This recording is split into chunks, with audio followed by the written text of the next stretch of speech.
It was still dark early in the morning when my phone suddenly rang. Still groggy, I reached for the bedside table and checked the screen. It was a call from my sister-in-law. I looked at the clock. It was 6:30 a.m. What could it be so early in the morning? "Hello, Hillary? Is something wrong?" I answered the phone with my half-asleep voice. "Hey, Amy. Sorry, I had a little accident." My sister-in-law's voice sounded light and almost amused. "What? An accident? What do you mean?" I was instantly awake and jumped out of bed. "I mean, I had an accident with your car. I've told you many times, right?" There was a hint of suppressed laughter in her voice over the phone. I was confused. Today was supposed to be a work day for both my husband and me. My car was in the driveway, and I always carried the keys. How could this be? "Wait a minute. How did you even get my car?" Before I could finish, she let out a laugh. "Sorry for the accident. But it wasn't on purpose, so you'll forgive me, right?" I was at a loss for words, unable to accept this reality, and my mind went blank. "My name is Amy. I am 28 years old and work for a company that manufactures automobile parts. I live with my husband, Nathan, who is a year older than me. I consider myself a quiet person, but others often tell me I am internally strong. I lived with my parents and grandfather until high school. My grandmother had passed away before I was born, so I never met her. My family has always been car enthusiasts, and I grew up surrounded by cars. My grandfather especially adored me. On days off, he would often take me driving and taught me about cars. My grandfather's catchphrase was, "One must take responsibility for oneself." This phrase is something I vividly remember him saying while stroking his beard. Naturally, I came to love cars as well and went to a university outside the state I grew up in after graduating from high school, where I currently work. On weekends, I visit dealers and rental car shops, enjoying drives in various cars, from compact cars to luxury vehicles. I first met my husband, Nathan, at a dealership. He was the first staff to serve me. After many conversations, we became close, and on our days off, we enjoyed drives and car modifications together, naturally leading to a relationship. We got married 2 years after we started dating. My grandfather really liked Nathan as a fellow car enthusiast. When we visited my parents' home, we often went driving in my grandfather's classic car. Since my entire family loves cars, we all got along well. One day, while washing my car, my smartphone, tucked in my pocket, began to vibrate vigorously. I washed my soapy hands and checked the phone. It was a call from my mother. "Mom, what's up?" "Amy, your grandfather's condition has suddenly worsened. They say tonight might be critical." My mother conveyed this calmly, probably trying not to worry me excessively. "What, grandfather? I understand. I'll be right there." My grandfather had been battling cancer for 3 years and had been in and out of the hospital recently. I had braced myself knowing it wouldn't be long, but I didn't expect this moment to come so soon. "Don't rush, drive safely," my mother said as she hung up. Since Nathan was at work, I contacted him and then headed to the hospital alone. Normally, it takes about 3 hours from our house to the hospital, but it took us 4 hours that day due to the heavy Saturday traffic. When I arrived at the hospital room, my grandfather seemed to have waited for my arrival before peacefully passing away with a serene expression. I gripped my grandfather's large hand and cried. His hand was as warm as when he used to take me for rides in his car. After a while, Nathan arrived, and as I was hunched over crying, he quietly rubbed my back without saying a word. His kindness made my tears unstoppable. After the funeral, my parents said they had something to tell us, so we stopped by their house. My grandfather, knowing his life was not long, had left a will. In it, he wished to pass on his cherished classic car to me. "This car is filled with your grandfather's memories," my father said. "Amy, take good care of it and use it well." I took over the car, maintaining and replacing its parts when necessary, and cherished it on weekends.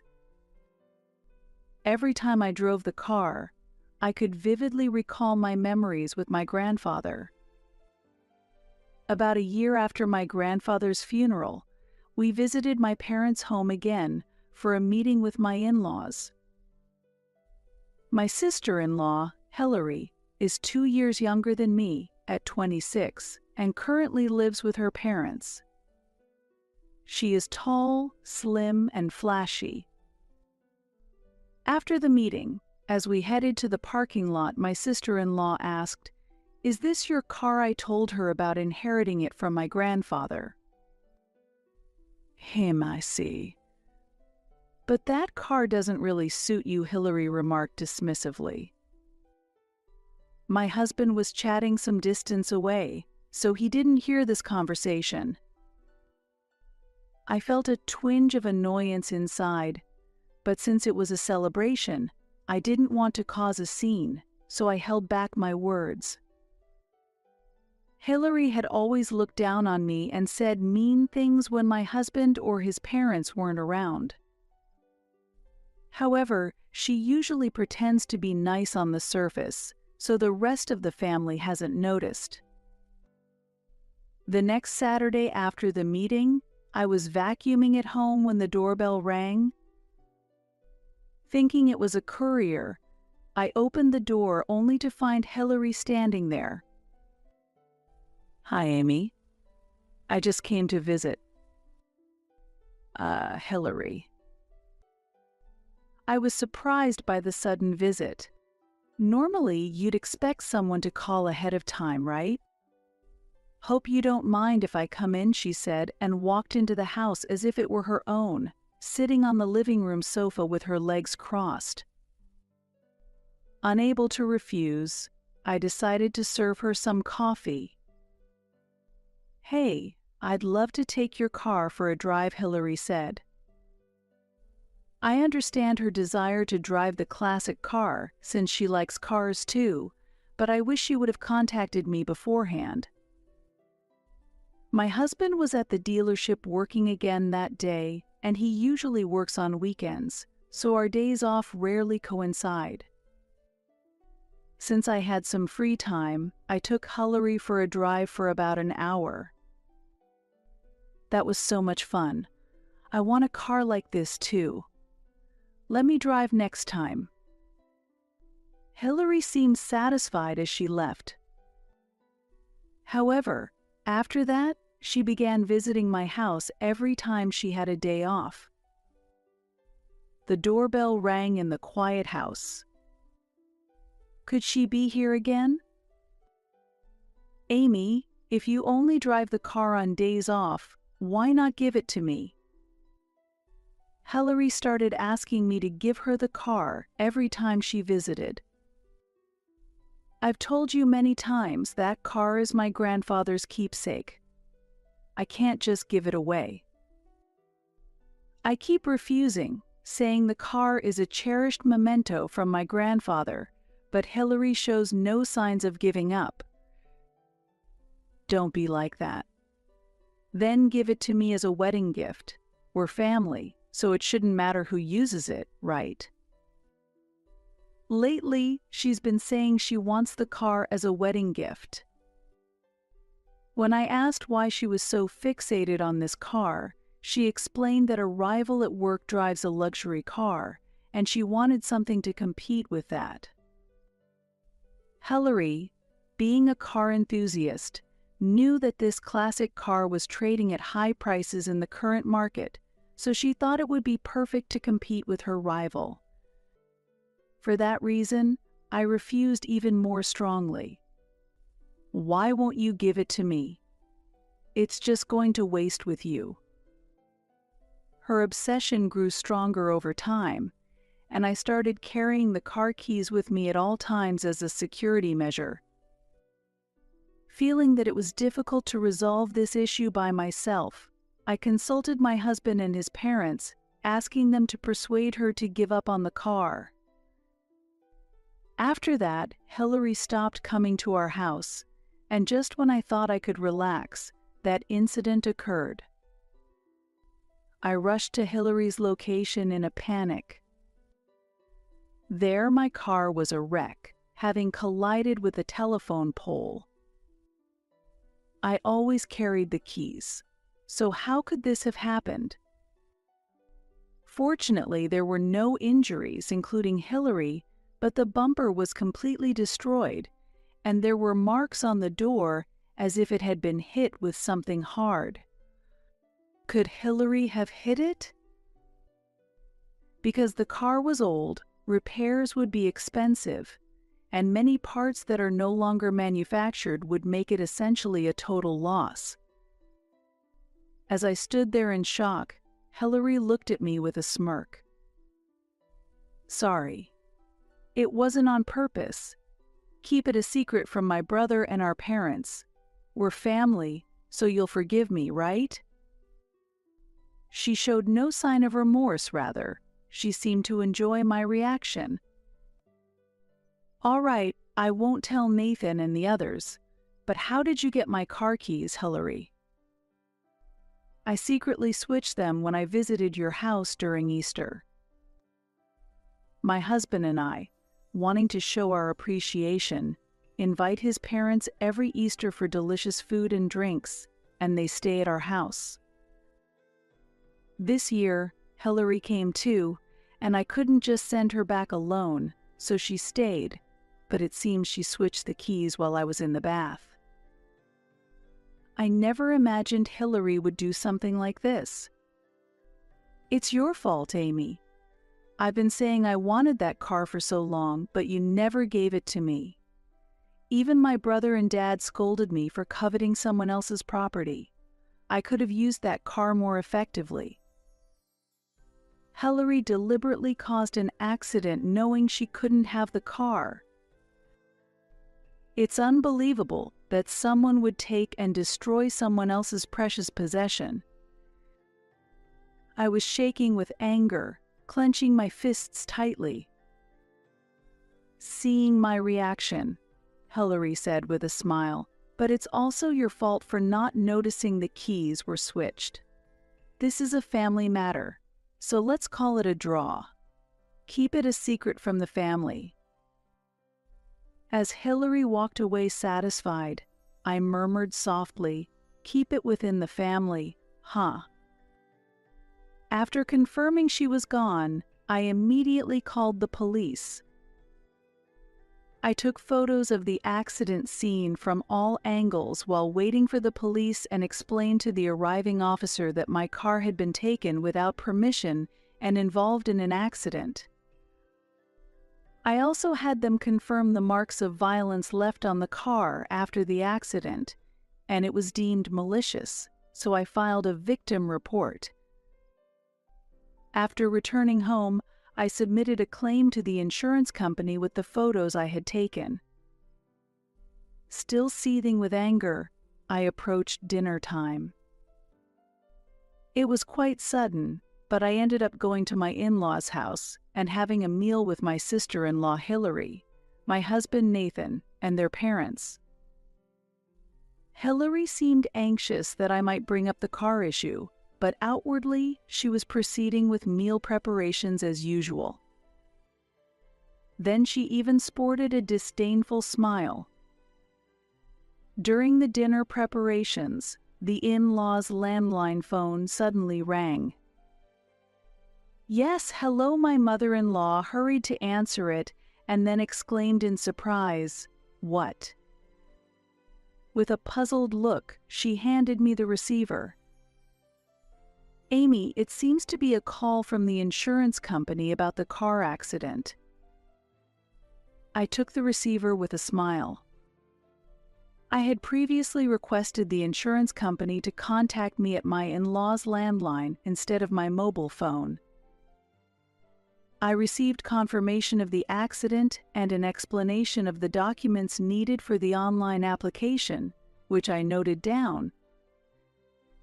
Nathan, sensing something from my reactions and the notes, asked worriedly, "An accident? Are you okay?"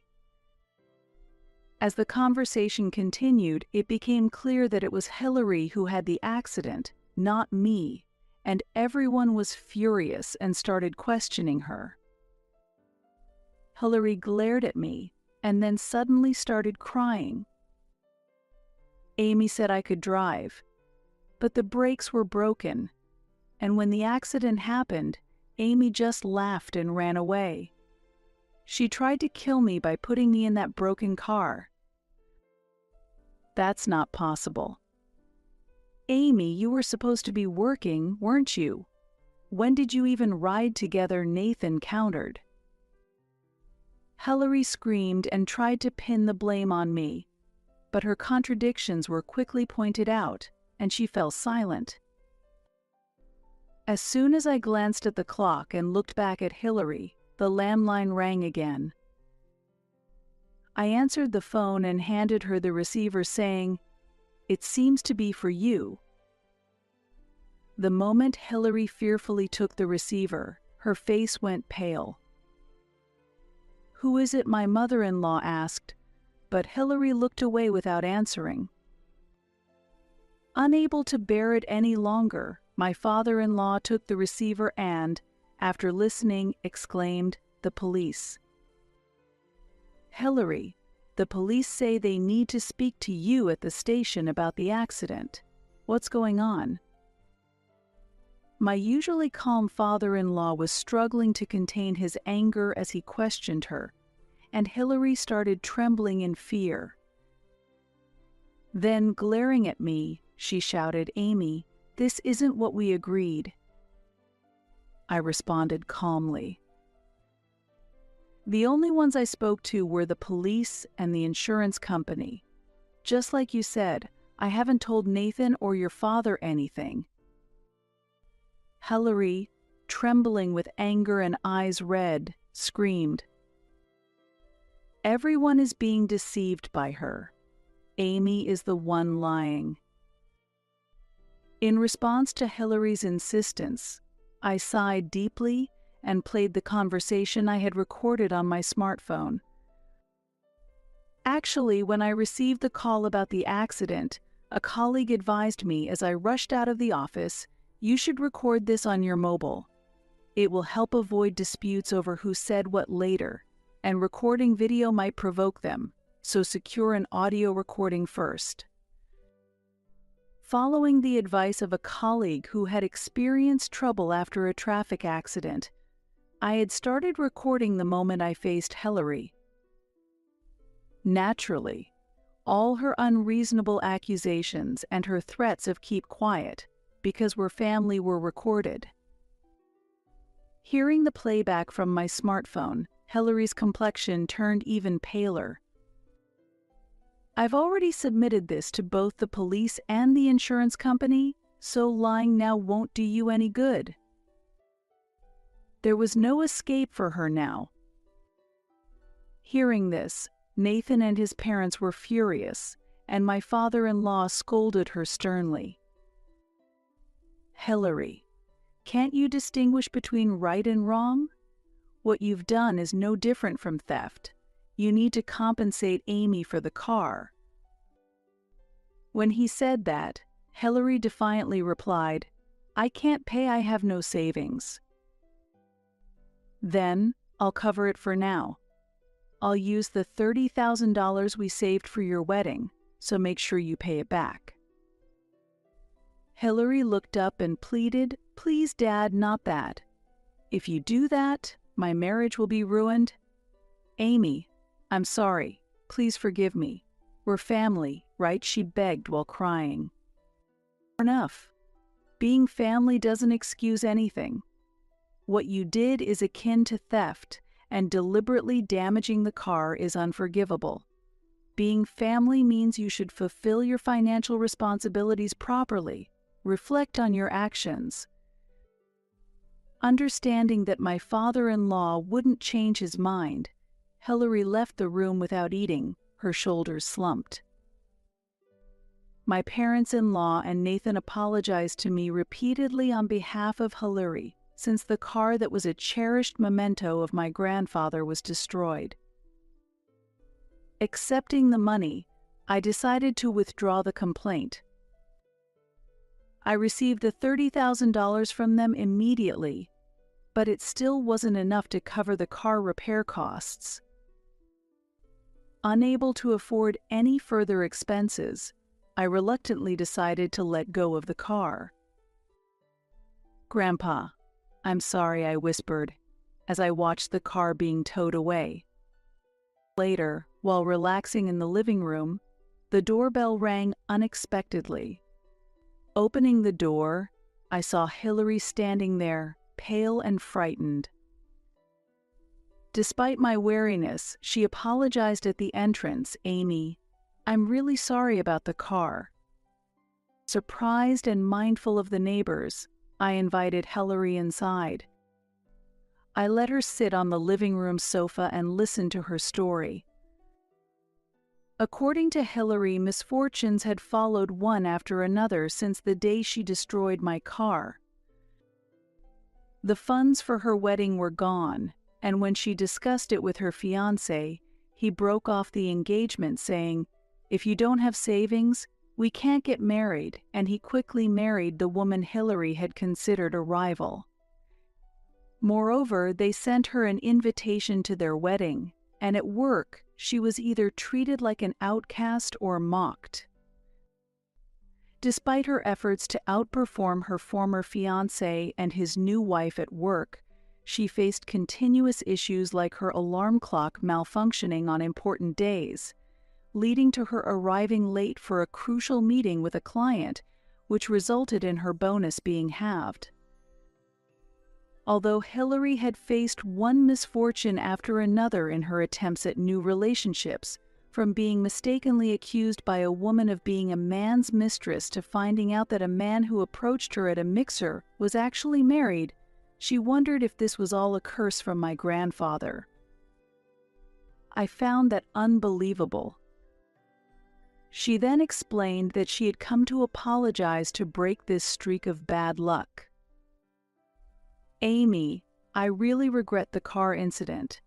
Could you please do something about your grandfather?" "Hillary, that's not possible," I responded in disbelief. Hillary, driven to tears, pleaded, "I'm really cursed. Help me." Although normally one wouldn't believe such things, Hillary was clearly worn down by her continuous misfortunes and was unable to think clearly. Feeling pity, I said, "Hillary, if you consult a psychologist and start repaying the $30,000 your father covered, even little by little, I'll forgive you for the car incident." Hillary, who had been crouching and holding her head, looked up with relief after confirming, "Really?" Afterward, Hillary gradually stabilized mentally, got a job at a nearby factory, and started working hard at her new workplace. She has been paying part of her monthly salary to her parents, seemingly deeply remorseful. Though I had said I forgave her to resolve the situation, I hadn't fully forgiven her yet and hadn't met her since. According to Nathan, Hillary is scared of large, bearded old men. She dreams of a big, bearded grandfather chasing her, saying, "Take your own responsibility." She keeps seeing this dream until she lives right, and just seeing someone who looks similar scares her. I was shocked to hear this because those were my grandfather's exact words. My grandfather, who was tall and bearded, often said, "Take your own responsibility," and Hillary had never met him. If her story is true, my grandfather might indeed be appearing in her dreams. Rather than hoping he would haunt her, I wished for his peace and quietly muttered to myself, "Grandpa, I'm okay now." Thanks to him, Hillary seemed to have changed for the better and started living a responsible life. This might lead to a good familial relationship in the future. 6 months later, Hillary contacted me. "Amy, do you have a moment? I stopped having those dreams about that bearded old man." Her voice was bright and lacked the forcefulness and arrogance of before. "That's great." "Yes, but it's strange. In the last dream he smiled and said, 'You've done well, all is well now,' and he hasn't appeared since then." I gasped in surprise those were the kind of words he would say. "Amy, I really want to change. I never want to hurt anyone again. So if it's okay with you, could we visit his grave together?